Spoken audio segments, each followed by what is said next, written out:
Episode 27. We're actually in our second year of football journals, so last episode was 26, it was Pelly Patterson. Episode 27, Lossiemouth United. We've got Scott Campbell, Harvey Kane, manager and captain. Welcome, lads. How are you?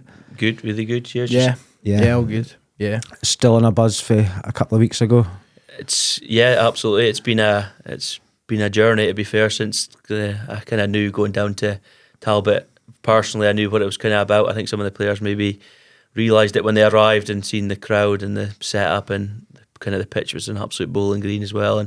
And to come away with that, it's been a buzz. But for me as a manager, it's been more important that we've gone and won the last two games again. Aye. So and keep the run going, which is the bread and butter. It's what we want to be successful in. Scottish Cup's a little token in that, but no, it's been excellent to see for a fair buzz around the club as well. But just to echo that, really. I think how much a hangover was it? I think that was fair party. I think all the boys as well just got a good bit of confidence, and then kind of on a run now of 6 or 7 games. Six. Obviously, could have been easy to go into the league again with a tough game away at Devon side, but kept their kind of feet on the ground and won that game. Then same again last week. So just got to keep trying to get wins as much as we can. And yeah, quality. We'll get more into the cup game in a wee bit, but as I said just before, I start off a podcast with the same question for everyone. We'll start off yourself, Harvey, and then we'll go to Scott. Is how good a football player were you when you were younger? Well, probably say better than I am now, because I was probably playing at a better not when I was younger, but started off kind of playing with Ross County when I was quite young, 8, 9, and just progressed from there and kind of stayed through the ranks, up to under 13s and stuff. And then when I got to, I think it was 16, came to kind of the decision of leaving school, and ended up being fortunate enough to get a full-time contract and ended up moving up for a year. So that was good. And then kind of after that, COVID came about, so that kind of knocked things on the head for a while, and there was a bit of uncertainty what was happening. So, but no, they've not too bad. It was good experience, and I was always playing at a good level, up and down the road, playing Premiership clubs and Championship teams most weeks, and training and stuff, and then getting a good look as a young lad, training in the first teams and stuff like that as well. So it was good. It was decent. Yeah. Excellent. Scott? I never went full time like Harvey for a year, that's for sure. But I think you've got a big football family. I think my old man gave me no choice in that. Well, saying that, my granddad taught me I always played with a wrong shaped ball. He was a rugby man, but my old man gave me not much choice. And I always played in good school teams, and from primary school, was fortunate to have a good school team, and then Lossiemouth High was a good, won the league a few times, and throughout that I got picked up by Aberdeen when I was 9, and then was with them till I was about 14, I think it was, and then I just wasn't quite at the level that they were looking for then. So, and then I came back, played for Elgin for a couple of years through the youths, and then at 15, I'll be honest with you, I got a little bit scunnered of the trips down the road on a Sunday, and became a huge commitment, and I got an opportunity with Stevie Dunn to go and train with Lossie. So I was in with the first team from 15, which probably says I probably was all right at football, to be fair, but that was a good experience. And then followed into, I got a few loans to junior clubs, and I was with Lossie for a number of years, ended up playing Highland League a bit more regular, but no, I wasn't too bad. A few proud moments, to be fair, from winning stuff by a few Player of the Year awards at Boys League, which was pretty decent as well. So always gets a mention on here. Always gets a mention. Final game in Boys League, actually I broke my ankle, so that was a less fond memory of Boys Club. But no, I was not too bad. But I'm now a manager at 26, so I don't know what that says maybe, but here we are. No, I spoke to people before you came on, people who'd seen you play. There wasn't a negative word about either of you, so yeah, you can take that. I'll give them a fiver before it gets a catch them after. Football idols growing up. You can give me a couple if you don't have one. Gotta say Messi for me. Just being really young, probably when I was 7, 8, that was probably when he was just starting to come through. And just watching him was unbelievable. Magic. And then I think now watching football and seeing like that there's nobody, well, in my opinion, that even close to what he was doing. Nah. Same with Ronaldo, to be fair, but I think Messi, just his play style and the way he used to play, it was just, I didn't think there was anyone that was like that. And seeing now, you can see there isn't really anything like that. So you kind of got to think back and just think that was a lucky time to be. Even back then, there was like Xavi and Iniesta, and even players in the Prem, Gerrard, Lampard, all them, you know. So You didn't get players like Messi. And Nah. I don't know if you will. To be fair, that's. yeah, I'm a Ronaldo man, so I'm probably a little bit different. But I genuinely don't know if you'll ever. I know Haaland's gonna fairly put numbers out, to be fair, but I was hoping you'd maybe get the same thing from Mbappe and Haaland. You got Messi and Ronaldo, but I don't think they're at the level the other two were at. even Mbappe, I know he's scored whatever 7 goals is it with Real Madrid since he's come in, but it's been a lot of penalties and stuff like that. And that's don't get me wrong, Ronaldo scored penalties, Messi scored penalties, but it doesn't seem to be lighting it up as he quite thought. But no. I was going to go quite a different direction, to be fair. Messi and Ronaldo always speak, but I don't know why. I think back that I was a Beckham man, to be fair, and then randomly I've got Aberdeen tops when I was really young with Mulgrew on the back, which is Rowe. Clearly I think I took myself as a bit of a free kick taker back in the day, maybe with them too, but being an Aberdeen man, Mulgrew was kind of, when he was there early doors there, just some of the free kicks and stuff like that, you remember them sort of things. His dead ball was unbelievable. And then even Beckham dead balls, that's what I spent years sitting in my garden trying to knock things over a wall, and in the long run I think I did score a few in my career, but maybe not quite Beckham Mulgrew-esque, but no, that's probably my two. But like I said, Ronaldo, Rooney, I'm a Man United man, so that's 2 points. Are you both left peggers? I know you're a left pegger, aren't you, Harvey? Yeah, I'm because left. Darren, actually, who I spoke to you about, he says you're probably one of the best left pegs he's ever seen. Like, yeah, that's a fair compliment.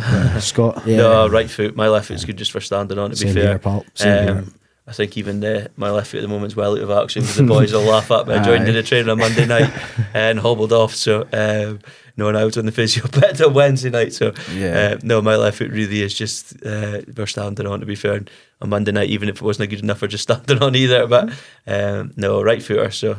But I did like a set piece. I did like taking a free kick, and it's probably one of my passing and free kicks delivery was probably my better part of the game. Less running probably, and a few boys will probably agree with that. You, a bit like me, Scott, you join in training probably more often than not. I still think I've got a bit about it, and I jump in and that. But I will jump in from time to time. Yeah, like, but be fair, you win shooting drills, like Aye. I've seen him win shooting drills. I've seen him win them, like. But if the spoon and whatnot at the end, I try and join in. But I'll hop in a few, but quite quickly realise that I'm definitely not fit enough for that anymore. So. That's where I go wrong. I get physically just muscled off the ball, and I'm like, nah, I'm done. I was okay. Done. I don't think I get muscled off. I was probably have to chase somebody. I'm struggling a little bit. But so how did you both become first involved with Lossiemouth United? I'm going to start with you, Scott, because I know you were involved earlier than Harvey. So I was I'll go a little bit back there.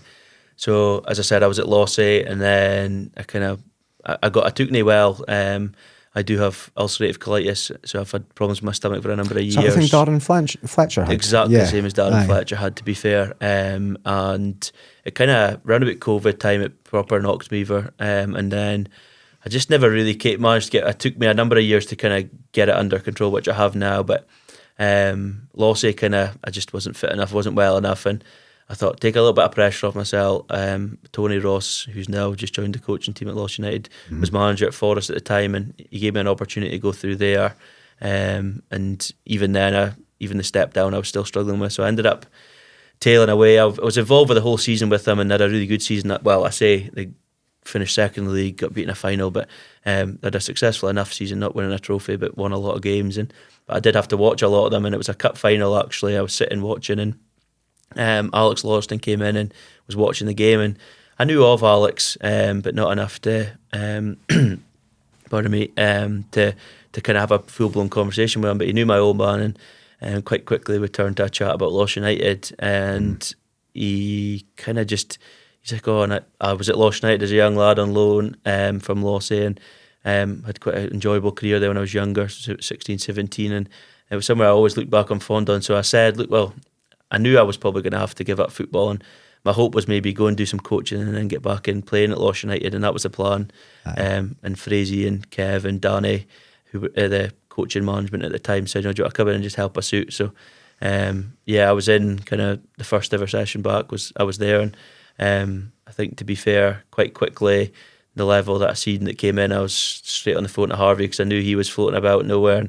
And I dragged Harvey in with me, so he kind of came after me. But and then it was kind of just to get stuck into it and see what happens, kind of thing. But that's kind of how Lossiemouth United came about for me, and it gave me an opportunity to stay involved with football, not playing, but it gave me to kind of be about it and be on the touchline. And still, the hope was to get back playing, which hasn't happened. But it's been still enjoyable, kind of doing what I've been doing. So yeah, brilliant.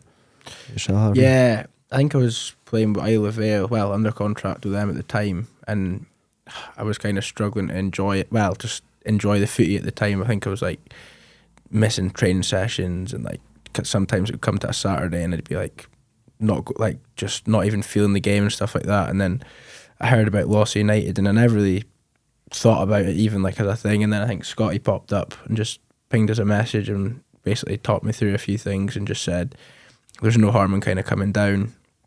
And then I think I actually left Isle of Vale, and then I was just kind of without a club and wasn't really sure what I was going to do with footy. And then I was like, well, Lossiemouth lad, easy enough for training, stay in Lossiemouth and stuff like that. I was like, it's a new club on the up, see what happens. So just bit the bullet and went for it, and never really looked back, to be honest. It's been a journey, but I've enjoyed every minute of it, to be fair, and back loving football again. And just I couldn't, all the lads that we've got, coaching staff, everyone, just one big, everyone gets on so well. So yeah, I couldn't speak highly enough of it. So cheers for cheers for the message. How many originals have you got from that first still left for you?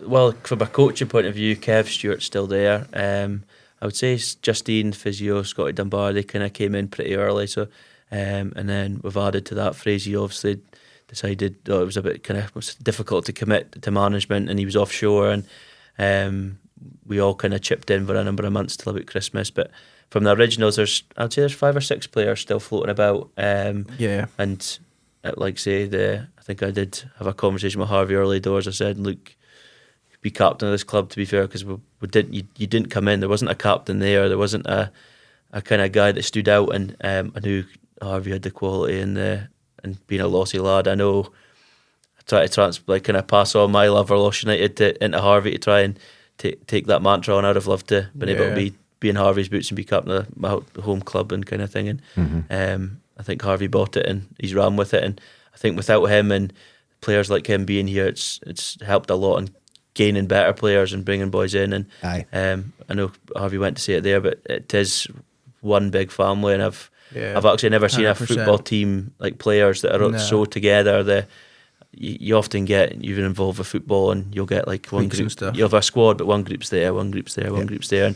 And I've been in so many dressing rooms like that, but I can't say I've done anything special to make Lossiemouth United different. And but because I think everyone came in at the same time, they're all in the same boat, and it's actually like a night out's not just 5 or 6 boys. It's 20 boys that go out. It's exactly 100%, and it's probably helped and kind of improve us, to be honest with you. Kind of helped with even recently, and well, last season as well. Like, you want to do well for the boys next year and your team, and helping each other, fighting for one another, because you've got that 11 boys on the pitch, 7, 8 boys on the bench that everyone's going to do the same job, whereas, you know what I mean, kind of thing like that. So it's good. It's good. I'm starting to get to a place for my own welfare squad where I'm looking at the bench and I know that the guys I'm bringing on are capable of replacing the guys, and you probably be the same yourself. You know that everyone you bring on is going to be of that level, probably pushing for places, and it makes your life hard. You know yourself how difficult it is when you've got 15, well, I would say 20 guys, but 15, 18 guys are on top, training well.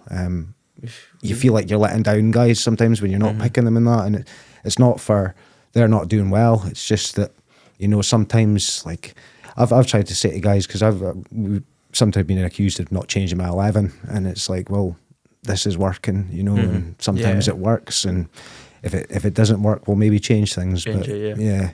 It's tricky. I know we've just really just now probably a training squad is now 25 people, which is a big squad, to be fair, and but you do, and even comes weekend you have to leave a couple of guys out, which is tough. It's probably the worst part of it, but despite it, the boys seem to just take it on board. They put their head down and they work hard, and I've seen players go from not being in a squad one week to starting and being a huge part in the next week kind of thing. It's difficult, but the squad we've got at the moment is really competitive. It's got a lot of good boys in it. The bench is brilliant every week, to be fair. I think all 7 or 8 of them probably could chop at my door, kind of metaphorically, because I don't have a coach's door, I suppose, but they could be chopping at the door to try and get in the squad and or in the starting 11. But it's so competitive, and I think fortunately we're winning games of football, so boys kind of quite come at me as quickly as if we were losing, they would be straight on me. But we're winning games, and how big an impact the boys coming off the bench had for us, and it's kind of a good recipe for hopefully being successful and see how we can keep going, kind of thing. Yeah, 100%. It's good when you. I almost like it when guys come and say like, why am I not playing? Because it almost shows me that they care. Like they give a shit, and they think like, I deserve to be starting. There's guys that deserve to be starting that clearly didn't deserve to be starting. It's maybe just an ego thing, but genuinely, if guys are training hard and they're wondering why they're not in the squad and that, I take it's a positive thing if they're coming up to me and asking why. It's not always a negative thing. No, absolutely. It's gives an opportunity. Folk, some people don't like criticism sometimes, or kind of get told what they need to do to be better. Which here, I'm 26 and I take as much advice as I can from anyone that's willing to give me it. To be fair, and I'll take it on board and see, because I'm not deluded enough to think that I know everything. I'll never be like that. It's ridiculous if you think that. Yeah. And like I say, having boys like Frazee with the kind of career he's had in football, and even my old man and other managers that I've had, I always take snippets from them, and hopefully, like I say, we can be successful and keep pushing on. And 100%. Yeah. Alex doesn't have to make a decision to sack me at any point. So. Okay, who's the best player you've seen at Lossie United? If we don't have the same answer, I'll be surprised. I think Alex. Yep. Without a shadow of a doubt. Yeah. Strength, pace. Where did he come skill. from? Well, he was at Elgin. And it's funny. I've had conversations with Gavin recently, and he was in the youth system when Gavin was there, and we got him on loan to start with from Elgin. And to be fair, he came in and he was quiet. He was kind of kept his head down. He just came to football, and that was him, kind of thing. But the Alex now that's in the dressing room is the heart and soul of that dressing room, and that's not just from what the quality he brings, just the way he is with boys, and he's nuts, to be fair. He's nuts, but you wouldn't have him any other way, to be fair. And he delivers on a Saturday, that's for sure. He shows up at the big games as well. I mean, going back to the Auchinleck one, I suppose, but he's I mean, I think must have been a couple months ago or a few months ago, and then it was in pre-season. I think we played Devon Vale away. It was a pre-season game, and we drew 2-2 actually. We were actually winning it 2-0, I think, and Alex, that game was probably one of the best games I've seen him play, for me anyway, having him just in front of me. And I was like, I think there was a few interests from clubs and stuff. Yes, we were truthfully lucky to still have him, to be fair. Maybe fortunate that the job at the moment doesn't allow him to make that step up to Highland League and go, and a lot of teams train Aberdeen, Inverness, and it's difficult for him to commit to that, which is probably allowed us to get another year out of him. I don't doubt that come the summer he's ready, and he probably should already be stepping up and going to do what he does for us on a Saturday at another level up, because I genuinely, and I hope he takes this right, that I think his ceiling's so high, to be fair, that I've played with a lot of good players and played against a lot of good players. I've been fortunate at that, but and I've never actually, did I play in goals that day for against Rother? Did he play that game? So maybe I can't say I played with Alex, but that's another story to be fair. But one goalie didn't turn up in the first season, and unfortunately I decided to pull the gloves on that day, and we did get beat 5-0 that day. But well, they talk about that part. But I think it was a clean sheet at half time. So, but he's just quality, to be fair, and the stuff he does in training and stuff like that. I don't take any credit for what he does, to be fair. He's just naturally that good. And to be fair, the whole dressing rooms, the squad's got some amount of quality through it just now, and I think they can all have such an impact. But I think Alex is just, he can turn a game on its head and go past 3 or 4 boys and make a difference. If he wanted to, he could. Like, he can't at the juniors. I feel that he's got that bit. If he wanted to, he could go and just if he really dialed in, he could play at a good level. And like Scotty says, the ceiling, if he wanted to, would be. I'm trying to kind of gauge the level. So I've got a player in my welfare team who, you know yourselves, welfare football lads, it's amateur football. Guys turn up one week, they don't turn up the next. If this guy turns up, I've got about a 50% more chance of winning. Is he that kind of player? If he's fit, I'd say so. If Alex is playing, and to be fair, we're fortunate enough that I think he's on 76, 77 appearances in 3 years or 2.5 bit years for us at Lossiemouth United. He does not miss a game. He does not get injured. He'll tell you he's struggling, but then as soon as the ball's out, he's just buzzing about kind of thing. But yeah, you know if he's playing, and the fact is he has played a number of positions for us, from holding midfield to striker to left wing, right wing, attacking midfield. He plays everywhere for us and always does a job for us. And he is, but I don't want to discredit anyone else, but he does have just that bit of flair that can, in a moment, he'll put us 1-0 up and suddenly we're in it's always better, do you know what I mean? It's a good position, but he's definitely up there. But I think of any other, well, to be fair, I think Harvey Henderson as well, to be honest with you. He's a very different player to Alex, but he's in moments in a game, I think he can be unplayable. But one player I'm actually going to point out for you is Stephen Day, D-Day. China. I think it was Marcel that gave him that nickname. I think he's too happy with it. Because he's just recently came back to football. He took a wee break for football, is that right? He was at New Elgin, and to be honest, I've told him this, I hated him when he was at New Elgin. It's a derby, I suppose, but he had to put this right way. He was in a good way, but he was just had that bit about him. Yeah, I won't swear, but he was a horrible man, but he's now our horrible man, right. So that's a bonus. But he came in the summer, and we were kind of, our goalie Aaron was poached away to Lossie, and Danny had retired, and Stephen ended up moving on, and we ended up we're in a bit of a sticky wicket, and we didn't have a goalie, and so we had to put I knew Stephen was floating about, so I quite quickly got on the phone to him, and he took a bit of persuading, because obviously he's got a bit of love to New Elgin, that's for sure. He's been there a very long time, but thankfully we persuaded him, and I think, to be fair, if you ask him now, he'll be glad he made the decision. Just, I think the Talbot game alone, to be fair, will be enough for him, but he's been absolutely solid for us, and I suppose it's probably harsh. He's a goalkeeper, because some people forget about him, but he's been excellent, to be fair, and he's really good. And I bet probably from a centre half playing with him behind you, you know you're in safe hands. Talking all the time, and he's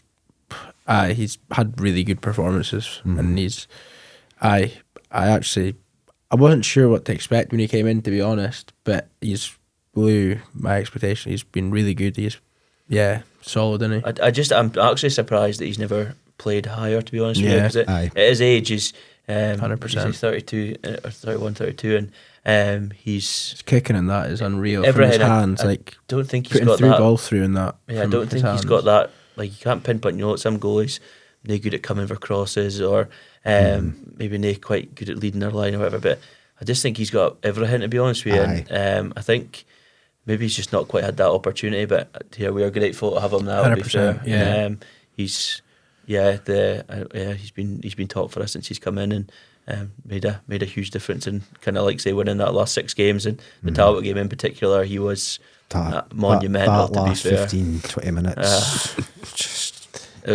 something else. I think there was even that there was a bit in me that he conceded 2 goals. Don't get me wrong, and he'll probably tell you should have saved the second one, but he was monumental that day.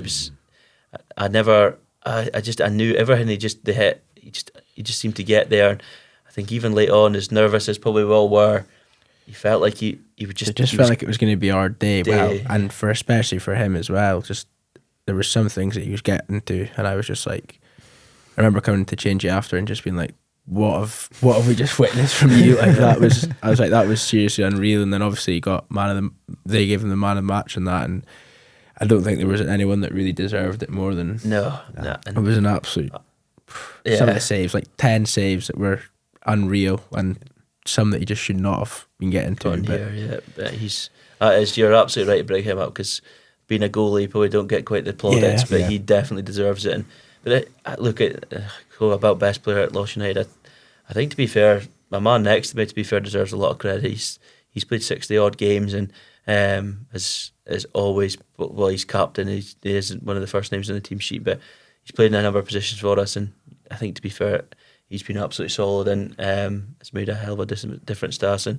But everyone that's played their part, to be fair, deserves a bit of credit, because it makes my job a hell of a lot easier when I could put them boys in the team sheet, and I know they're probably going to do a job, and they've probably made me look a hell of a lot better than maybe I am. But it's a good group of lads, and credit to them all. But best players probably Alex. But I look back, to be fair, I'd probably mention as well I had a couple when I was at Lossiemouth United before, kind of Ali Bellingham, Ryan Stewart, two lads that have gone on to do well for Lossie, and they were quality, and they were young at that age, to be fair, and similar age to me, to be fair, and we were only 16, 17, but two players that, like I say, were absolutely quality, and if they ever want to come back, then they came where I am. Flip side of that question, who's the best player you've faced at Lossiemouth United? We just spoke about this, didn't we, in the car? The boy, I might butcher the pronunciation, but it was Tariq Abed, I think. He played fullback for Talbot, and he was... I don't fact check me on this, but somebody told me he played for Egypt under 16s, and he's Scottish Egyptian, and he was quality. And I think, to be fair, the manager after came out and said he isn't a right back, he's a right winger kind of thing, and he went more attacking, because let's face it, they expected to do us over, to be fair, but Jamie and Finlay that day, to be fair, had a fair job on their hands, to be fair. I've never seen a man that quick. He was absolutely lightning, to be fair, and one touch out his foot and he was gone, kind of thing. And to be fair, I think a lot of their joy came from him. He was playing right back, but he would, I don't know if they do try this, but he was inverted fullback, as folk seem to talk about, and he just picked up everywhere. When I watched it looked like a very narrow pitch. Like, it looked like it was tight. It benefited us. Helped a lot. If that pitch was wider, I think they could have shifted us about a little bit more. But was that actually the case when you were there? Was it a narrow pitch? Yes, it is. It is a small pitch. Quite smaller. And I think actually we spoke a lot about preparation for that game, and the pitch helped us a lot in that sense. But he was a standout just that day. They've obviously got a lot of good players, Talbot, but in particular, he's the one that I thought that day. And but disservice maybe to some of the North Region players that have played against the Ryan Matheson, who plays for Devon side on the left hand side. He's very quick. Every single game he's played against us, I always think, I hope he's not playing, kind of thing, because he always causes us problems. And he's just one that I can pick out, but probably you've played against on some of them. I think there's actually a winger for Longside. He's a wee kind of blonde hair. I wouldn't know his name, but I've came up against them a few times. I think he's right wing, so I think he actually maybe I seen on their Facebook that he maybe was from Turriff and went to there, but he's caused us problems before. And like Scotty says, Ryan, I think, their striker I've played against before, he was actually suspended, but I think he scored like 15 goals or something already this season. The Devon side striker, I'm not sure in his name, but Brody Christie, no, Christie something. But he's a top player as well. But I heard he's scored a heap, and I've played against him before. He's quite strong and agile as well, so probably too much suspension, which was probably nice for us, to be fair, to not have him to play against, to be fair, but does help. He was good, and I think there's good teams we played against, and I used to always, the funny thing is he now plays for us, but Harry Allard used to cause us a severe amount of problems when he was at Birkhead, and thankfully I got in his ear to now be join the dark side, I suppose, and come away from Birkhead. But there's there's a lot There of is tough a games, lot. isn't there? And there's a lot of tough players. You don't know them by their name. Some of them because they're from Aberdeen or whatever. But Aye. there is. You'll come up against strikers or wingers or even like number 10s, and you're like, after and you bust or that, you'll be like, oh, he was good at, and you know what I mean, and he stood out quite a bit or stuff like that. So Always interesting that situation. Will you ever go back to Scott and say, "We need to sign this boy"? Like, Obviously, sometimes we've spoken that and discussed players, but I think they know that, well, Scotty, Kev, all the guys, if they're pretty good with getting folk in or eyeing up the players. I mean, I'd say that is. I mean, Jamie Tinnick, I think one of the guys we've just brought in, he's been a good help. good addition. Good addition. Always keep an eye on what's floating about there. I think the thing is if we can do the right things off the pitch and good facilities, good kind of club, good social media, all the right things that we spoke about, that it always helps to bring players in, and I think it's worked for us in getting Jamie and Harry and players in particular, even some young lads see this as a good place to come and kind of learn their trade a little bit in juniors, and like Daniel, for instance, coming in, he had a number of Highland League offers, but I think he's got a good head on his shoulders, and at he's just turned 17, I think, but he's got a big future, and he thought, I'm going to go to Lossiemouth United because it seems like a good place, good club, and hopefully again he's one that can thrive and kick on and do his best he can. But the fact is there was no team before we started, so everyone's had to you've had to drag in and come in and persuade them and pick out players that are round about at other teams and other squads and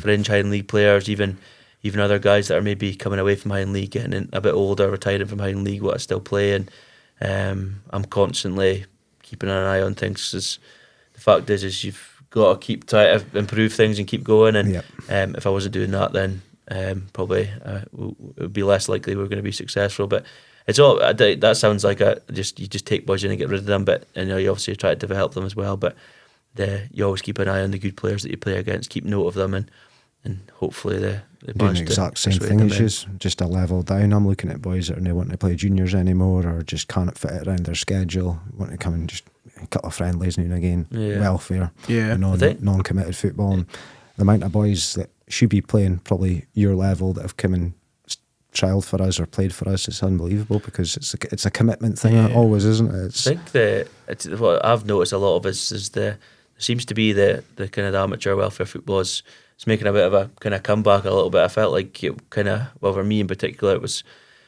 seems to be a lot. It's kind of, you see it on social media, clubs try to do the right thing. You guys with Bishop Mill and that, trying to put it out there, and I think that's what Lossiemouth United was to start with. Let's paint a good picture of the club, make sure the club is a good place to be, and it's not maybe about kind of, I think some people will think we're trying to outdo somebody else or outshine somebody else, when it's actually nothing to do with that. It's trying to make the place enjoyable, a place that people want to come and play, and that's it.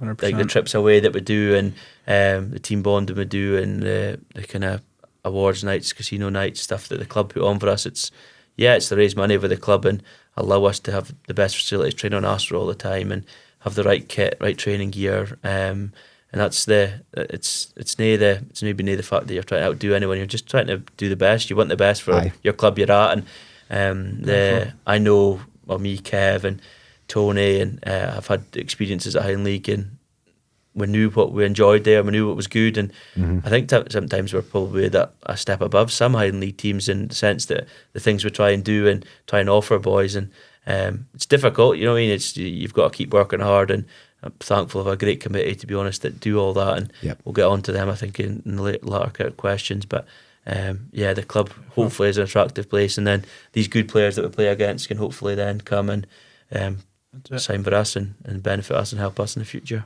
All the best to you, lads. I'm totally behind that model, 100% agree with it.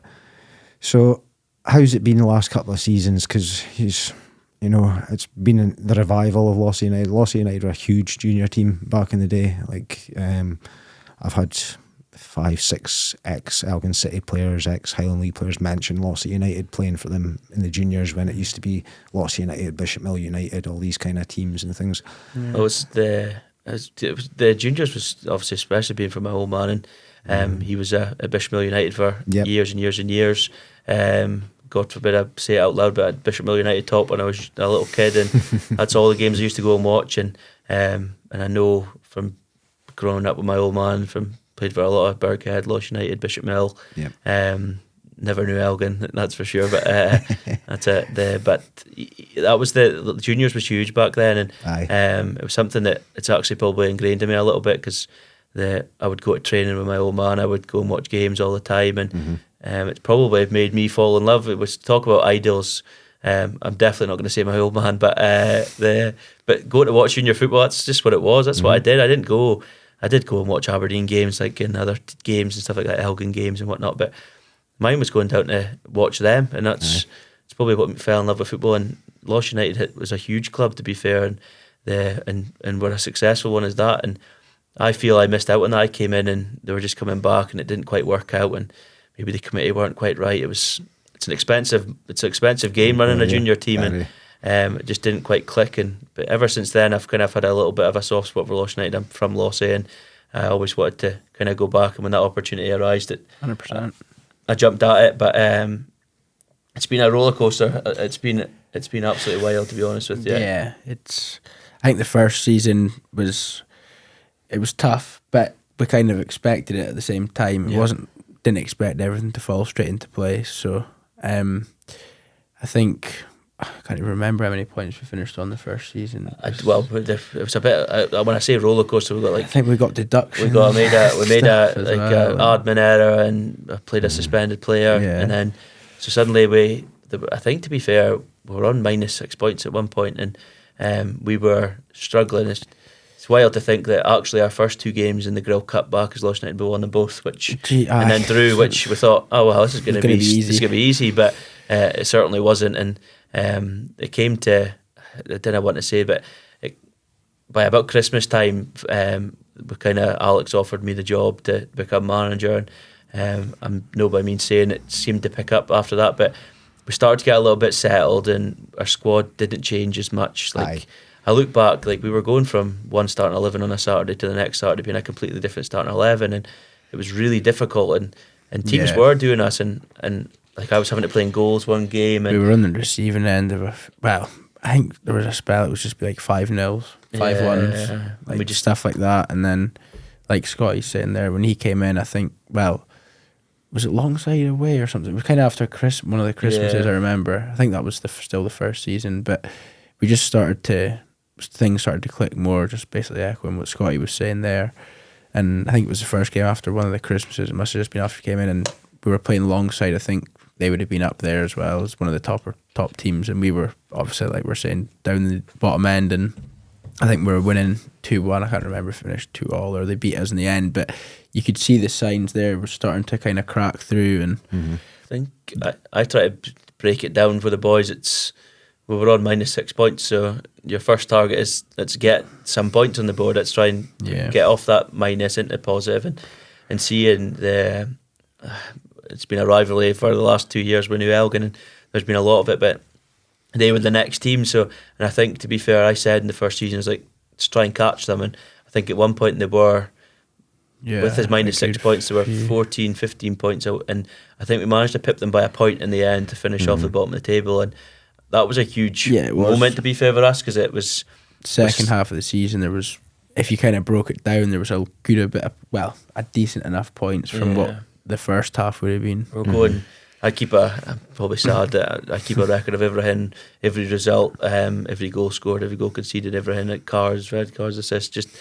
That's just what I do, to be fair, and I think players quite kind of come out and go, You're not alone, mate. Nothing wrong with that. So I remember I've got it on a spreadsheet, and it was like kind of a lot of reds, and then it started to filter, and you look back from season 1, season 2 to now season 3, the colours are starting to change, and they're starting to become a lot more green, and it took, and you broke it down to boys, and I think, to be fair, it was a slog, and I think at times where, when I got offered manager's job, I was 25, even not just 25, to be fair, when I say that, and I think Alex came to me, and I think I was supported by the other coaches and team there, and I think, to be fair, when I got offered it, I said, I'll go and think about it, and then I spoke to Harvey, and because it was a big step for me, to be fair. It was Yeah. something really different, and it's something that I didn't anticipate I was going to be a manager of a junior team at this age. And but I've never looked back, and I love every moment of it. My wife, on the other hand, might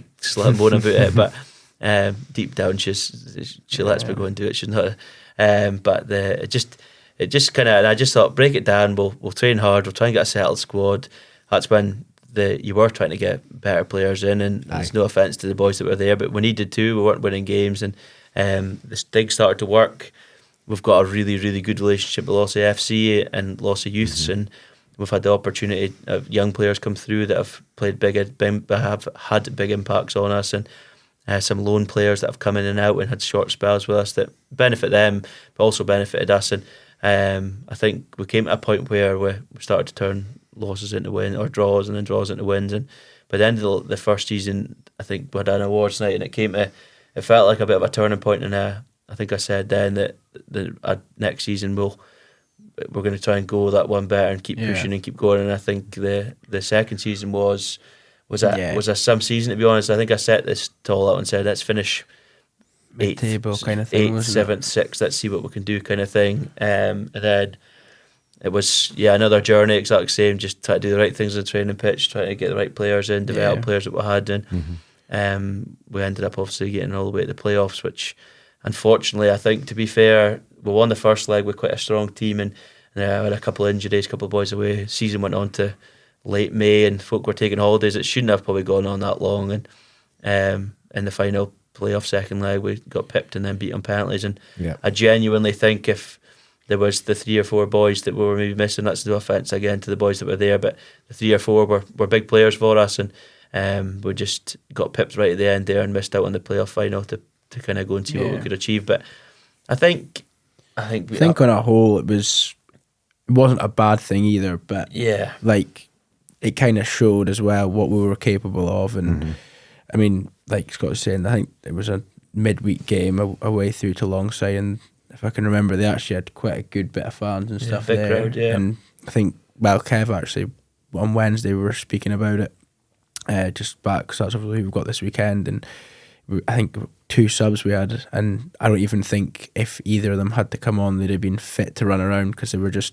had quite severe injuries. They were just names on the sheet. And then at that time of the season, you're depleted squad. You aren't allowed trialists after, I think, like April, 1st April or something like that. I think there's rules come in, and there is rules that come in. You can't have a trialist, or you kind of pull a boy in to help you, kind of thing. And we were depleted, I think, to be fair. With a boy was actually Adam, to be fair, was cruciate hanging together with a thread to sit on the bench just in case. And I didn't think we managed to make any subs that day, bar Noah, I think, who was 17 at the time, and just a young lad. But still actually made everyone did. I think it finished 2-0 and then pens, but everyone still made a good account of them. It wasn't like we got absolutely, you know what I mean? It was still. But to be fair, if that's what Lossiemouth United think, take us to penalties, you'll beat us, because we're absolutely terrible at them. I think 5, we've lost 5, which is unbelievable. But and then, like I say, we reset. The awards night in the summer was really special, to be fair, because the journey just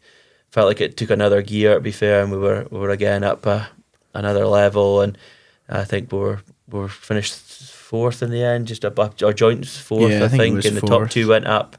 Longside were 3rd, we were 4th, Devonside 5th, and to get to that point and get to the playoffs was a huge step, and probably hindered me in the long run, because now this season we've got to try and go one better, I suppose. And it's one game at a time, but so far so good. And Longside will be a massive one on Saturday there, and they've not dropped points in the league yet, top of the league. And if we can get 3 points on Saturday, but it's like you say, Kev was going back to saying with Kev, but it's just 3 points, isn't it? But it's home game, top of the league. It's one you really want to win, I think. And I think all the boys know that this week. Everyone's been focused in training, standard, and that's been there. So just got to go out and try to do the business on Saturday. And arguably, it's we'll speak more about the Talbot game, obviously, and the experience of that. But this is just as big a game. In fact, probably bigger, to be honest with you. And if I had to pick a game to win, it was Talbot or Longside. It'd be the Longside game, because that's the bread and butter. That's the one you want to be successful.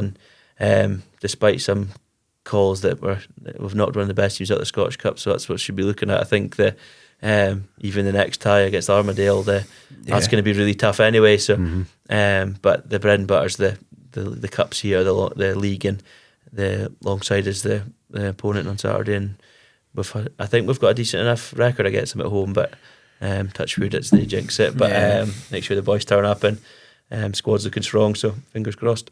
Oh, good luck to you. Auchinleck Talbot, probably the biggest junior team in Scotland. No, it's not probably, they are the biggest. What was the thought when you got them in the draw? I was, well, for Alex being a wee GMCL and being down that neck of the woods, I think I was at a walk with a dog, and the phone was going, and I didn't answer straight away because I thought, I'm not answering Alex, but what's he wanting? But he phoned me and he goes, we've got Talbot, we've got Auchinleck, and straight away I've played against Clydebank, and I've played against Tayport, I've played against good junior teams in the Scottish Cup, and I'll be honest with you, I've been scalped every single time, and I've got a horrible record in the Scottish Cup. I don't think I've ever won a game in a Scottish Cup, never, with Lossie FC and with junior teams as well. And to get Auchinleck, I think everyone was buzzing, but I think we fully anticipated, and that we set ourselves up to let's not get pumped. To be fair, that is genuinely how it was. Yeah, and we were speaking through the week, and it was kind of like we did it well, keep our shape, do this, get to half time, break up the game in segments to try and just first 10 minutes just slow them down and get through it, kind of stuff. And it was to be fair, I was buzzing from day dot. I couldn't wait for it, because especially away from home.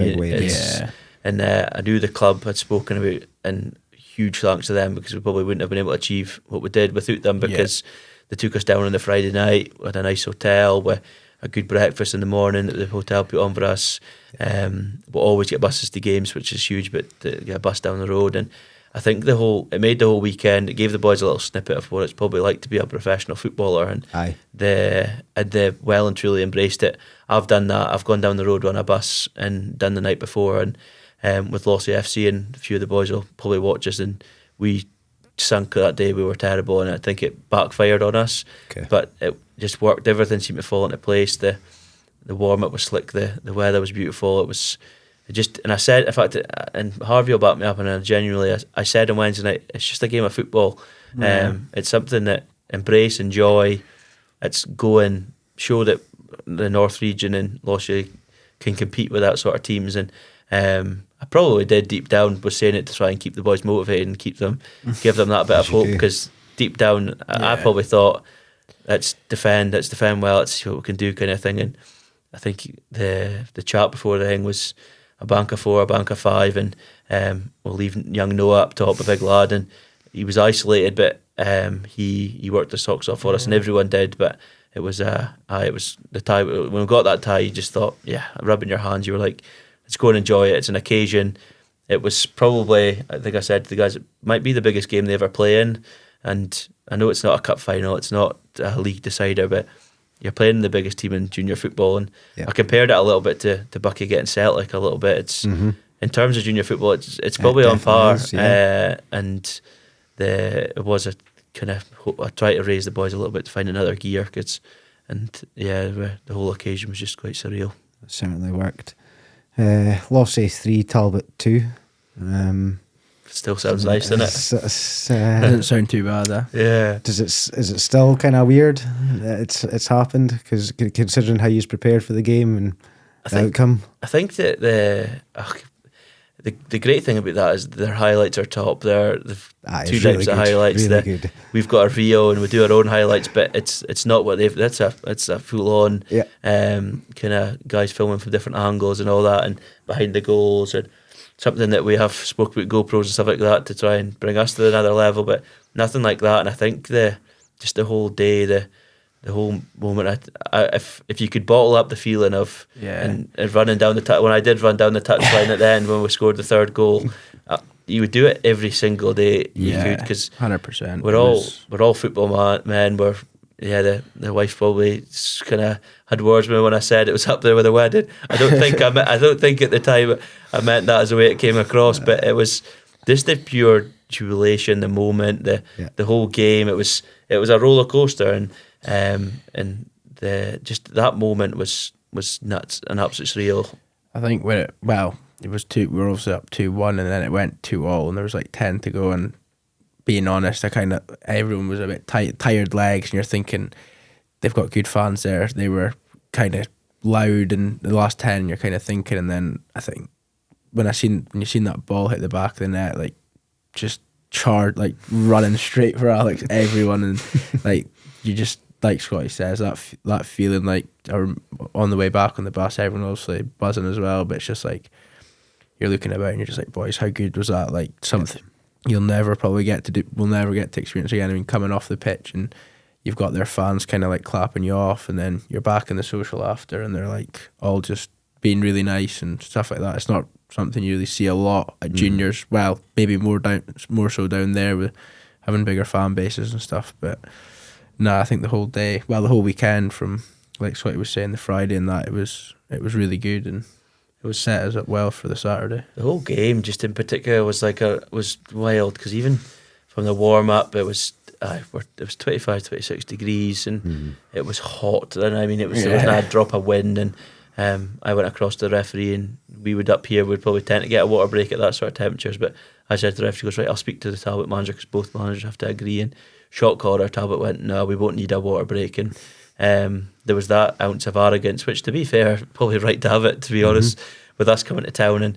And I think even that just gave the boys another, like, they're thinking they're just going to walk us, and they won't need the water break. And I think, to be fair, thinking back, they probably would have liked a break to try and regroup, but they never got the opportunity because of that. But even the whole first half, the back four, midfield five, and Noah up front, they worked their socks off. We defended well. We actually limited them to, I don't think TD had that much out-and-out saves to make in the first half. He made a couple, but they were relatively kind of straightforward, I would have said to him. And then the boys' header, 44th minute, is touch of the ball, a class header. Do you know what I mean? He's caught it right across the goal, right at the top corner.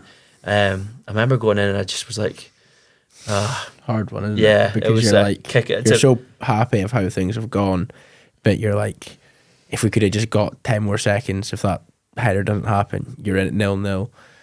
And literally, it was a hard one for you, because you were probably buzzing off of it, but then team talk changed a lot because literally the goal went in, and the whistle went. We took centre and kick off, and the whistle went, and that was literally how close it was to half time. And I went in and I said to the boys, be proud of yourselves, be proud of what you have done so far. Like, no one anticipated for you boys to get in at half time at 1-0 down.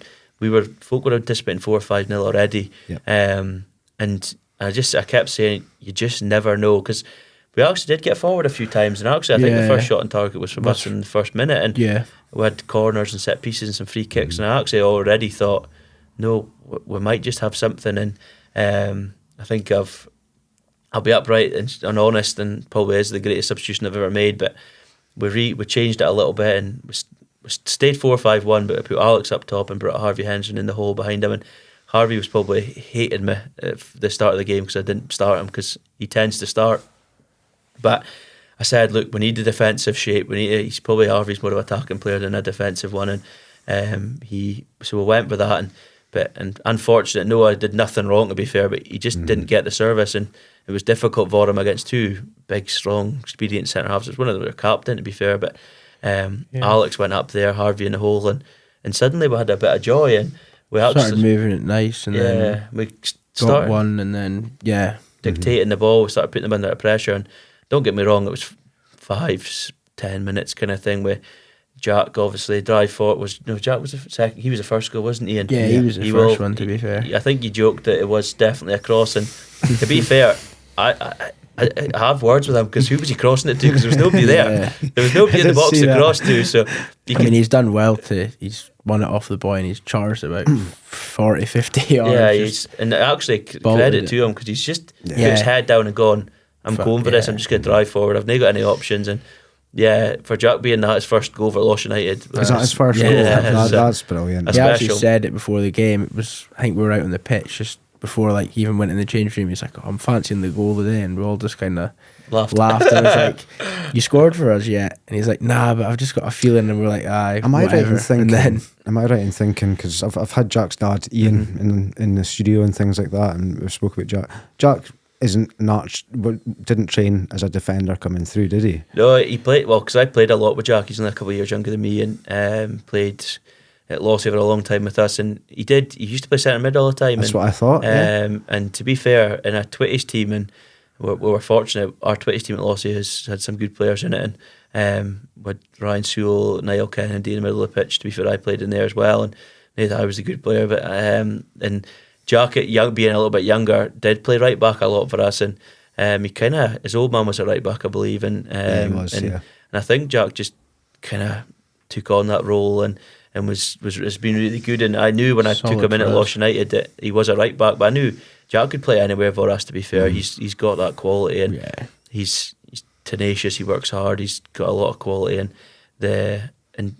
I would give him the benefit of doubt. We'll let him have it, to be fair, for the moment. But to put us 1-1, I think I turned to a few of the guys in the dugout and I went, "No way, we're 1-1 walking like Talbot," and then we've got a corner, and then it's scrappy as anything. And to be fair, I think in the moment Harvey Henderson got awarded the goal, but it was Alex that put it in. I think because I got the boy Ryan as our social media. I think he was halfway down the touchline, and we were all just kind of, who actually scored? Nobody actually. And it was Alex, and to go 2-1 up, I thought, no way, it's today the day. And when they scored their equaliser, I think it was the 83rd minute. I think 84th, 84th, and I thought, get to penalties. But then I also thought, we are terrible at penalties.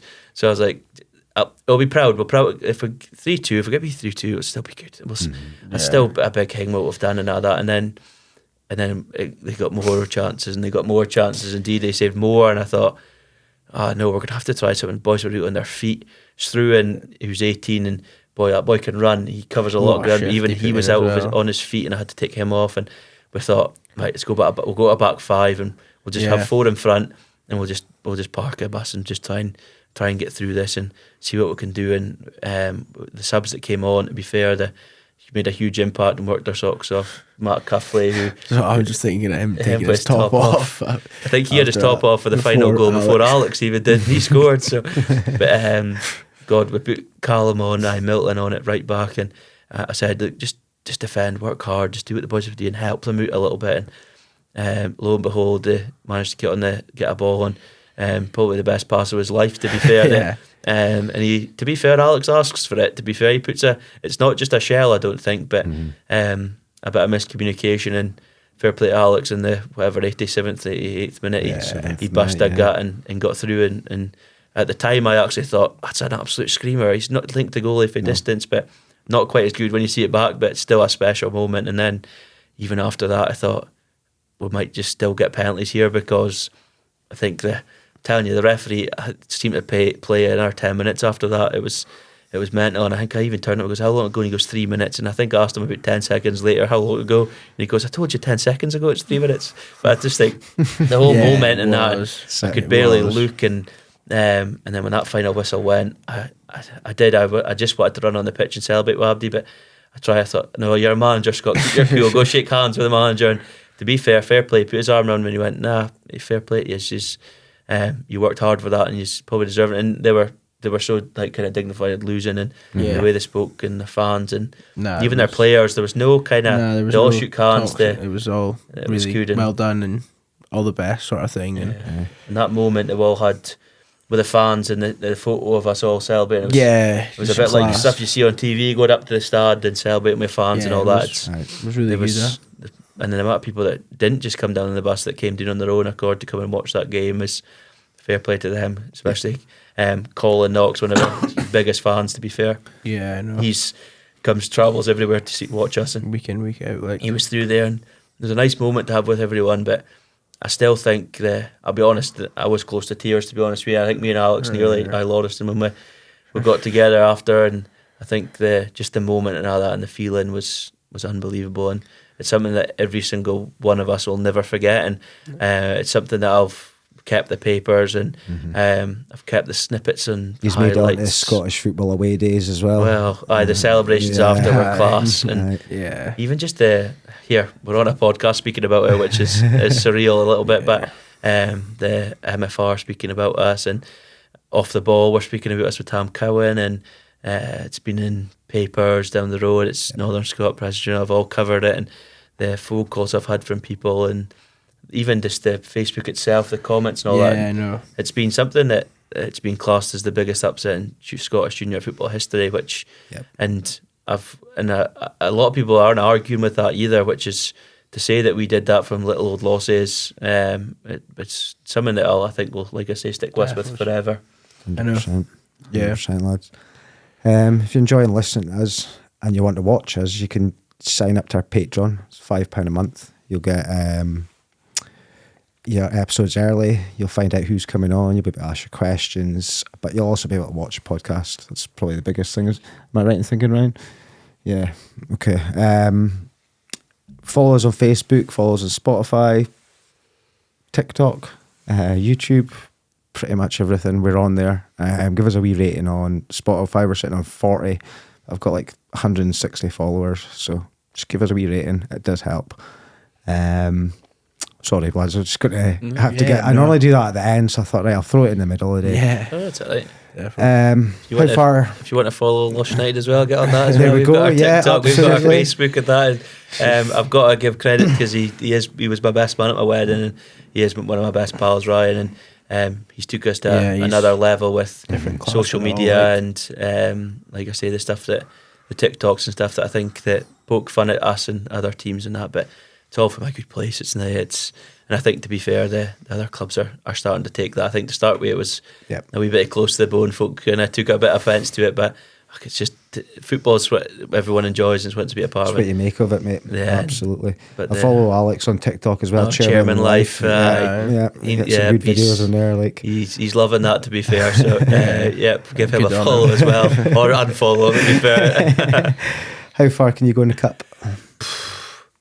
I take it he's not setting any ambitions. No, the good thing is spoke like the cup. Just the game comes around, and then that week we'll. Yeah. Do you know who you've got use next? anyway? Yeah, so we've got Armadale FC, who are in the East of Scotland League and are top of the league undefeated, which is exact same as Talbot were, to be fair. Like I say, Talbot conceded, I think when we did the looking into them, they only conceded 3 goals that whole season up until we played them. For us to score 3 goals against them was Someone else. someone else, yeah. And then Armadale are not as well known, to be fair, but they're top of the league. They've won 7, I think. Played 7 games, won 6, drawn 1. I think is what I've done. And I've done a little bit of homework on them, I'm fortunate enough. I've got some contacts through work that one of the guys that I know is going to go and give them a watch from and give them some scoop on them, and they'll hopefully. But we only take one game at a time, and I think, to be fair, I think that's the best way. So it's Longside and then it's West Dyke, and it's God, I can't remember. I think then it's the Scottish Cup game, and it's at home, and it's be good to have it on our own turf. It gives something back. Hopefully we get a big crowd. I think Elgin and Lossie are both away that day, so hopefully boys can get down and watch the game and support us. And that must make a difference on you. I've never actually thought about that. yeah, it does. It does, and it's. You quite often see sometimes we'll get our first half attendance will be more than our second half because they'll go and watch the Lossie game at 3:00 and stuff like that. But good thing is now 1:30 kickoff, so hopefully the folk can stay and watch our whole game, and hopefully we entertain them enough to stay. But it's a home tie. It's something that look, we've beat Talbot, so you never know. But it's not. It's look, my aspirations and what I've said and Arna to do that well in the Scottish Cup. It's nice. It's nice, and and to be fair, it's something, like I say, we'll never forget about. But hopefully, the boys put another performance on. You just never know. It's what is it, 5 games to the final or 6 games to the final or something, and you get a nice run. You get a bit of kind of luck along your way. You just never know. But the sights are definitely not winning the Scottish Cup. That's for sure. But Is the prize for winning the Scottish Junior Cup still entry to the Scottish Cup? Is that right? It is, yeah. But it's also, I think it's about £25,000 you can win for so winning the Scottish Cup. Yeah. Which, to be fair, for teams like Auchinleck probably isn't that much, but that probably runs us for a good year. Do you know what I mean? When I say a year, I think that is how much a junior team costs to run on and the facilities we get. It doesn't come cheap, but that's certainly not probably the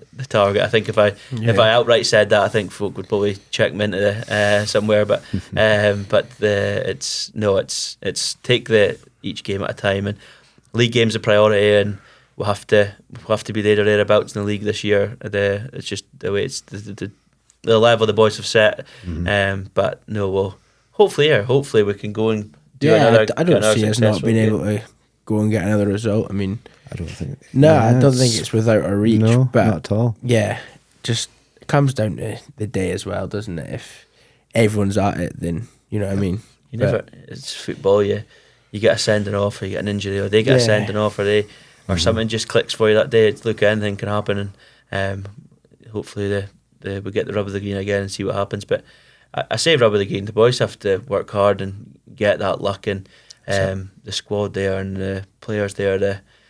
And the problem is they've probably hindered themselves, because I know how hard they can work and the effort they can put in, and they will throw themselves in front of everything to get a result. And that's what we need to do against our local rivals, the the league games and the other cup games. We need to just keep that going, and hopefully that'll be the same in the next round of the Scottish Cup, and just see what we can do, and see if we can keep making Lossiemouth United proud, Lossie proud, and keep kicking on, kind of thing. Yeah.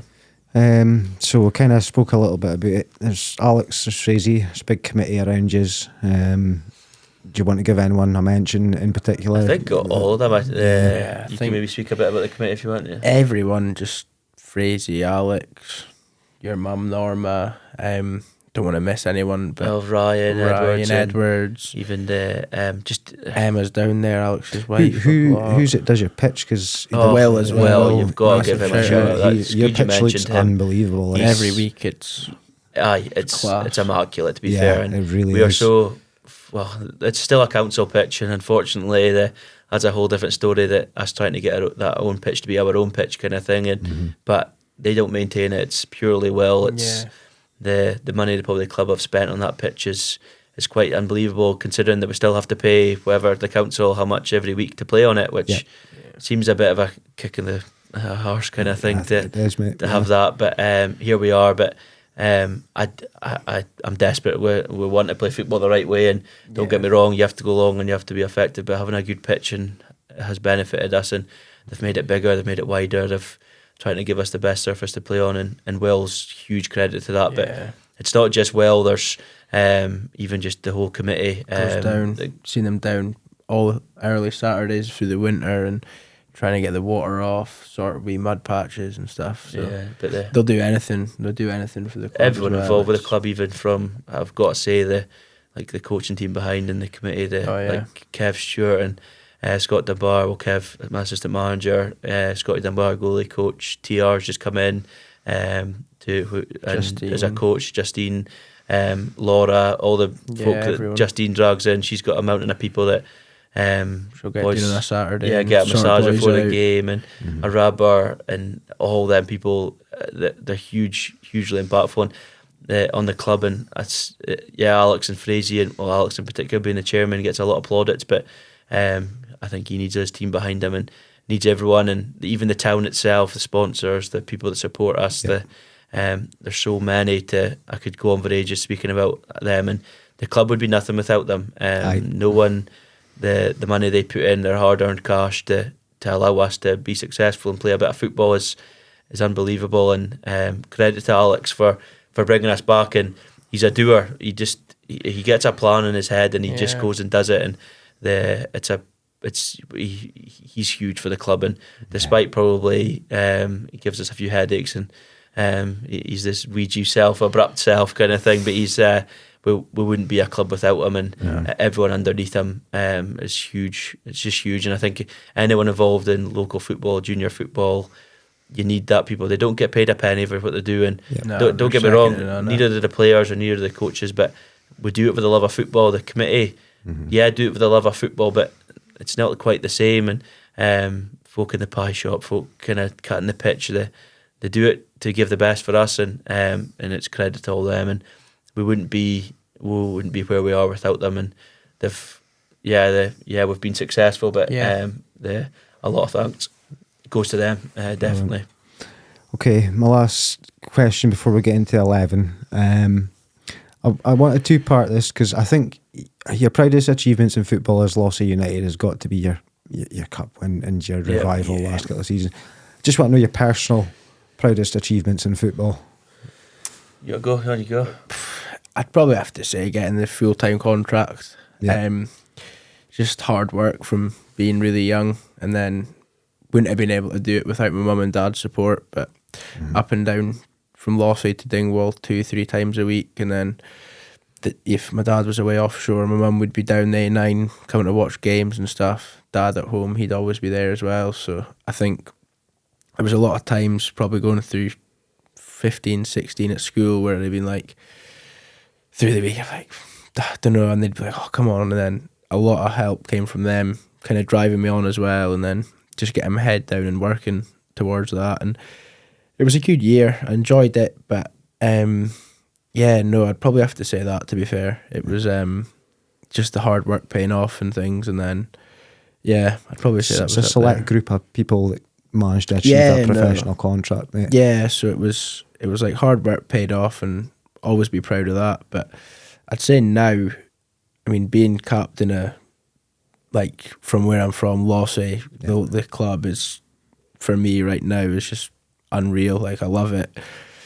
Like I was saying at the start, love my footy and all that sort of thing just now. So I think that for me now is just a big achievement, and just being a captain of such a good group of lads as well, committee, coaches, like having their backing as well from being captain, getting nice positive feedback all the time. It helps a lot, you know. Yeah. And I just think it'd be unreal to hopefully one day lift a trophy in a Lossiemouth United strip as a Lossiemouth lad, and just I think that would be just a really good goal to. Well, it is a goal I'd like to. Well, I have set, but just see how it goes. Yeah. But yeah, definitely. Brilliant. Yeah. Top mix. I never made it full time, that's for sure. But I go back to probably. I've got a couple, and I'll mention them. But in particular, being a diehard Aberdeen fan, and there was a trial. It was at Gordonston, and there was the best part of 100 people there, young kids, and everyone trying to impress and all that, and that getting picked up from, there was 9 people got picked up from that trial, and to be picked in that sense, being an Aberdeen fan, was probably was a huge moment, and to be picked up by Neil Simpson in particular, who is an absolute legend, you know what I mean? It's something that will always live long in I remember the phone call to the house phone, and just there was always this confusion because there's 2 Scott Campbells and from Lossiemouth, and we're both very close in age, and we're actually very good friends when we were younger, and it was there was a panic set in because it was like, oh wait, what one was it? And thankfully it was the one in Aberdeen strip that day, and that was me, and something that I was really proud of. But and being a part of that, and being put on Aberdeen training kit and go and train every time at a young age was surreal. Didn't obviously make it full time, but that was a nice moment. But then for football wise, when I played for Forest at 17-18, we had a really good season, got pipped but in the league, but we won 2 trophies, and one being the Elginshire Cup that I played a big part in, and that season as a whole. But that finish off with a trophy the Elginshire Cup is actually it's a fair trophy, it's a big one as well, and it's I played in that game, and I was, like say, 17 at the time, and I ended up getting Young Player of the Year after that season and stuff. And I went to Forest a bit probably quiet, a bit kind of, I didn't know any of the guys. It wasn't Lossiemouth United anymore. I was at Lossiemouth United. I knew everyone, and when I went to Forest, I knew it was a step up. I knew I had to be at it. And Scotty Roy, the manager there, had probably what I've taken a lot from was a real high moment. But I probably come back to the similar point to Harvey to manage my local football team, and even that and to be given that. It's an honour, to be fair, to be asked that.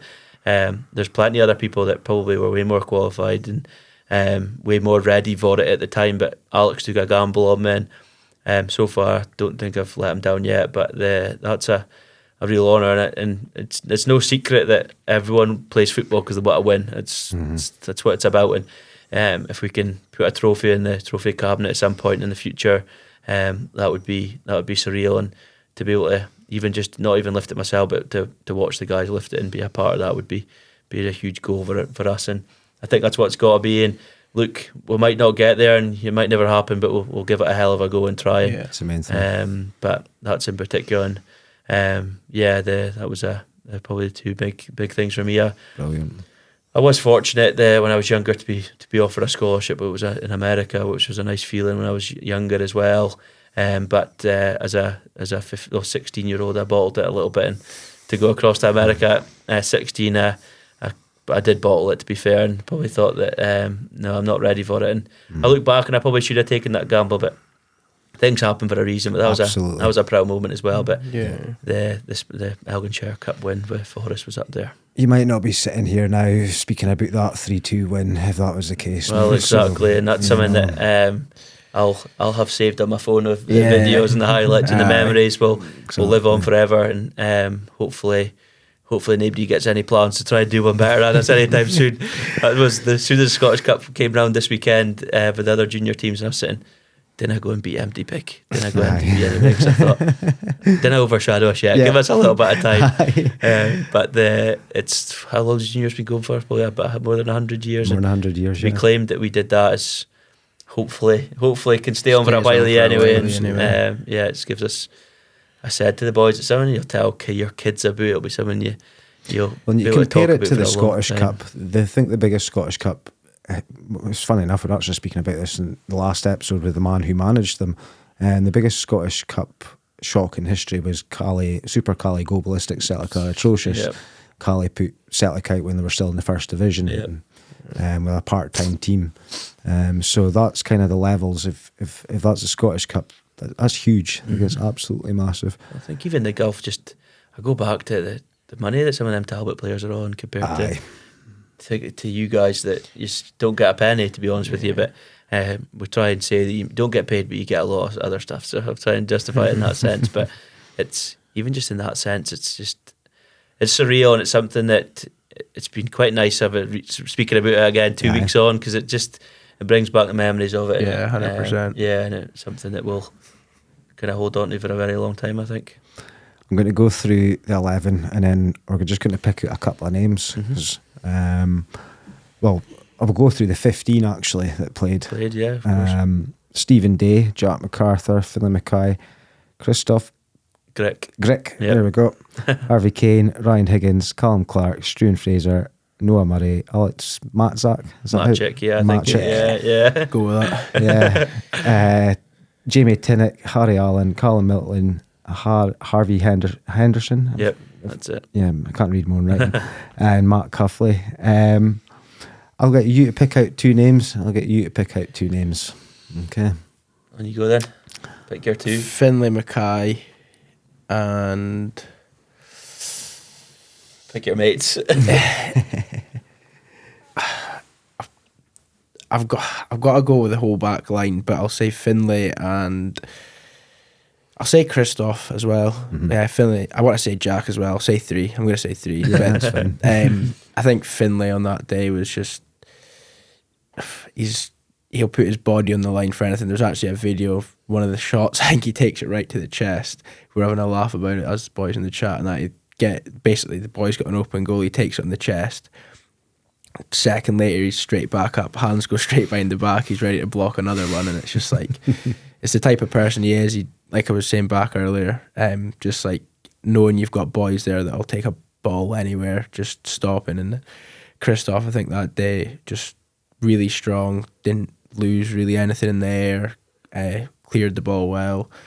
Then Jack, I think he got Players Player of the season last year, I think it was, and last season he was just consistent 7-8s every week, and just he was a player you could rely on all the time. He didn't really, I think, well, you touched on it, the guy Ryan from Devon's side, the other week he kind of just locked him up, and he's been really good. So yeah, credit to the back four that day. I think it was, without everyone being at the best of their game, I think it could have maybe been a different outcome. But yeah, that three boys were good.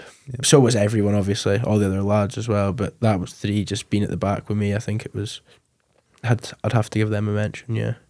Scott. Tough as a manager to pick 2, to be fair, but I'll start by just everyone, to be fair, was a 10 that day, to be fair. The boys on the bench, and even Keenan and Callum Carr, who were on the bench, who actually both weren't 100% fit, but everyone their day played their part. But I've at the back 4, obviously huge. D-Day got his plaudits, Alex got his plaudits for their goals, and Jack got his plaudits for his goals. And but I'm going to pinpoint like Struan Fraser, who is one, and start with him. He's just 18. He's small in stature, and he's a guy that I've watched from Lossie Youths. Got Player of the Year for them. He is a quality little guy, and I always say small in stature, but he's huge in his personality and his tenaciousness. His work rate is just his quality, and that's the fact. Is as I said earlier that Harvey was probably dreading me when I left him out, but I went for Struan and Higgins that day, and it's them 2 I'm going to speak about because they played in the middle of the pitch. 100%. And them 2 were absolutely unbelievable. And I wish we had trackers on them that day to find out how far they actually ran. Struan, about 50 minutes in, goes to me, I'm done. My ankle it's hanging on. He was struggling. And I said to him that day, I goes, Struan, just eat everything you can. We need you in there. We need you in there. And he is, I don't even know how tall Struan would be, 5'6", 5'7". He's just a Short small lad. But he's not. He is, but he fires in at everything. He's He's not scared, and he's only just come into junior football this year. He played a little bit last year, but injuries didn't help him. But that was probably his 4th or 5th game, probably his 3rd start, I think it is. And the work rate he gave us and was unbelievable. And to be that age, that occasion, to not shirk it. He didn't shirk a thing. He was fighting into tackles. He was nutmegging a boy at one point in one of the drills while we skill and all that. And you were like, fair play. And I genuinely, he's a smart little guy, and I think he's going to have a big career. And he's possibly, we're going to lose him to the RAF soon, which is going to be disappointing. But I think if he sticks with football, he's again got a huge ceiling. And I think he's a Lossie player. He's on loan from Lossie at the moment. And I think Lossie will obviously be really keen to have him back once he's had a year at juniors, and we'll see obviously how things work out for him. But he was unbelievable that day, and Higgins beside him who is always monumental. I mean, that is. I actually forgot, but I would have mentioned him as well. I mean, even recently, any game he plays, I've never seen someone so good in the air. Obviously he plays just in front of me in the middle, and I rarely have to go for a header unless it's like big kick. Sometimes a good kick. I mean, you just hear Higgins and you just go, I'll drop 5 yards, and just if he wins it or second balls or whatever, but tends to win it. To be fair, solid player, and he always gives 100%. You can rely on him every week. Oh yeah, like blood, sweat, tears, everything. He'll put everything into a game of football, and 100%. God drinks like a trooper. His eye was out. He's an absolute nutter, but he still runs and does the most running every week. He fires into tackles. He's tough. He's old school a bit. Higgins was at Lossiemouth United with me when we were first at Lossiemouth United when we were really young and same in age. And as soon as I knew he was coming away for the Fockabers from the welfare, I was like, right, you're coming to Lossiemouth United, and we had to fight off a few folk for him to sign for us. And Higgins probably wouldn't mind this, but he technically probably isn't our best player. And I'm maybe being harsh and telling him that. He probably knows that himself, but off the he ball, he always plays because he just works so hard.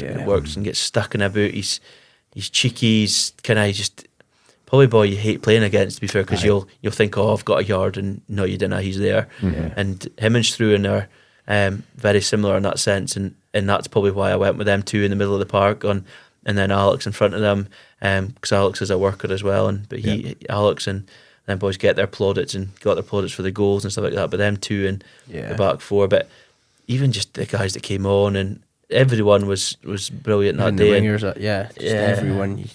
But we needed everyone that day, and I don't think, to be fair, if we did have somebody that was on, I played maybe if we're going ratings a 5 or 6 out of 10, and we probably would have lost. We needed everyone to be at it that day, and I don't think you'll almost ever have a game where everyone will play at the level they did, because I think everyone exceeded the levels they've ever got to. But we needed to. They worked hard, they stayed together, and huge credit to all them, because it was a fair experience in it, and it's something, like I say, live on in their memories forever. But they deserve that, because if the effort they put in, the running they did, it's here. There's no way I'd have managed to do it, to be fair. And as much as my heart probably felt like I played 90 minutes at the side of the pitch, and I think I stood the whole game, won every header, I tried to jump everything, try to everything. But the boys were unbelievable that day, and something that I'm grateful that I did it with them boys, and we got to celebrate after, because this bus on the way back was a fair party. Something I noticed in the away days video, Scott, is yourself, and towards the end of the day you take a big deep breath, and you look relieved, mate. I think, to be fair, it's not often I shower after a game of football when I'm a manager, but I had to against Talbot. I tried to stay, but the showers, but the eyes. But it was just the whole, like I say, the whole emotion of it.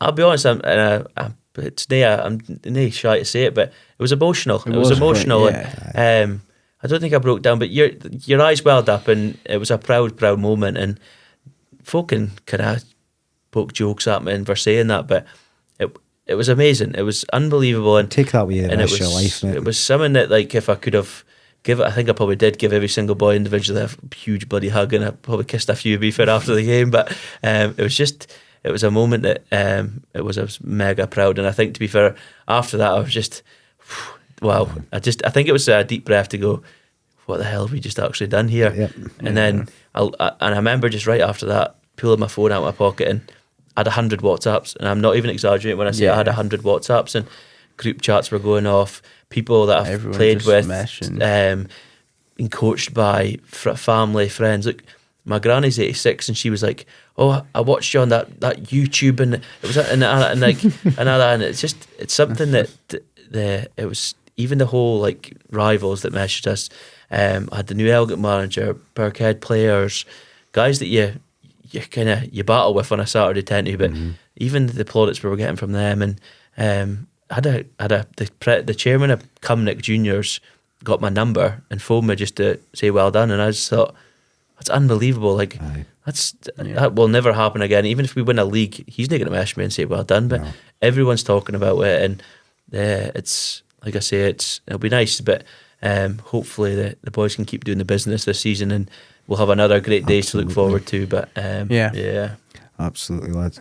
Thank you for the last hour and a bit, and I really do wish you all the best this season. If anyone does get a chance, get down and watch the guys, because there is a revival going on. It's plain to see. I do like your social media. I think it's great. Like, I want to add to that, great. Come and watch Lossiemouth United, but go and support your junior teams. Go and watch New Elgin, Birkhead, Forest, Devonside, Isle of Vale, White Hills, all of them, because I think, actually, for me in particular, and it's a whole different story, but I would think I would rather go and watch a junior game than sit and watch a game on the telly at the moment. I think with VAR and the 100%. Nonsense that you get nowadays, and I think there's something raw about junior football, and it's not about ponces that get paid a lot of money to go and play it. It's boys that just love football and want to enjoy it, and actually it's go and support your local club, and great, come watch Lossiemouth United, because that's going to help us, but go down to Pinefield and watch New Elgin, go and watch other teams, and go and support them. Watch Bishop Mill. Well, watch here. Do you know what I mean? Go and support welfare teams and amateur teams and everything, because they'll be a hell of a lot more grateful for it than you going to pay £20-30 to go and watch Aberdeen or Celtic or Rangers or any of the big teams, and even Elgin. Go and support your local teams. Go and do that, because that's what clubs need. It's going back into the community. It's great to, like I say, it's great to have a big crowd for us and support Lossiemouth United. But I mean that really sincerely. Go and just, if you've got a couple hours on a Saturday afternoon, it's, for us in particular, it's difficult to charge. We do charge to go into the cage, but it's £6 that. Yeah, folk might go £6 to go watch a junior game, but actually it goes a long way to supporting us and keeping clubs like that going, and so hopefully and everyone needs it, so hopefully that this, like I say, coming to speak on this and some of the stuff that's been in the papers and stuff does give folk a little bit of a kick to go go and support their local team, because that's what I did when I was younger, watching Bishop Mill United, watching my old man, and it's something that I look back on fondly. So hopefully we can. I do joke we've got our little kickers and stuff like that. Hopefully the boys can inspire them little guys to at 3, 4, 5, 6-year-old to enjoy football, and that's just what it's about, isn't it? Really, it's love of the game, lads. Love of the game. Final question's always the same. I'm going to ask you separate. If there's a penalty that needs scored to save your life, who takes the penalty? I think I'm going to have to go with Scotty's. Well, one of them. I'm going to have to say Ronaldo, I think. Just clinical, and he's cooled up in so many big games. Just for the Euros, you're dead, but yeah. When you ask that, I kind of think, I'm like, well, James Milner, he doesn't miss many, does he? But he used to hit them as well. Yeah, I'm pretty sure he's got a. I was going to say you take it, but you missed them, so definitely. I would say miss. I think I missed against. Definitely not. Definitely not Ben Cullen. That's for sure. He's missed a few for us recently. I think one's still not landed, to be honest with you. He's put a couple over the bar. But yeah, I think under pressure, Ronaldo's good, so I'll give it to him. It's a tough one. I've seen this question before, and I've listened to a couple of your guys, but especially with Frazee, getting the kind of in depth on him. To be fair, again, because it was early in Loss United when he first did that, but I've really stewed on it. I know that weird why I have this in the back of my brain, but I know Matt Letizia never missed a penalty. He missed one. Was it one penalty? Yeah. 46 out of 47, I think. Could you back me up on that, Ryan? Yeah, that's right. That's the most common one we've got. We've had about 5 or 6 like that. But to be fair, I said earlier that I like the set piece, and I have taken a lot of penalties in my time, so I think I'd have to back myself to go and take it. I've scored some pressure penalties, to be fair. The boys that some of my close school pals will know that we had one in particular in an Amsterdam Cup when we went with the school when we were younger, and it was the last minute of the game, and nobody wanted to take it, and I was captain, and I thought, I'm going to have to go and take this. And we went all the way to Amsterdam, and it was knockout straight away. First game. We could have played one game that weekend, and I scored it. And I'll be honest with you, there's a recording of it, and I've wrapped it right in the top corner. But I'll tell you right now, my eyes were shut. I did not. I just hit that penalty and hoped. But no, I would go and take it myself. To be fair. Then you've got nobody else to blame, so the pressure's on. But Mr. Matchik, to be fair, Alex is pretty cool recently. I'm not putting my life with him. Yeah, no, he would miss on purpose. But he's been pretty cool a lot this season, to be fair. Scored a few penalties, and sometimes I do want to watch him because he looks too calm, to be fair, sometimes. But he can put them away. Yeah, but no, I would. You've got to go yourself, and you go and give it a go, kind of thing. Yeah. So I'll not tell people who my next guest's coming on, but if you join the Patreon, you'll find out who it is. Thank you guys for your time. I really appreciate it, and good luck with the rest of the season. Okay. And I appreciate you having us on. It was good. It's nice to reminisce just about the game as well. Good chat on that. It was brilliant. Good. Thank you very much. Yeah, thanks. No worries, lads. Cheers.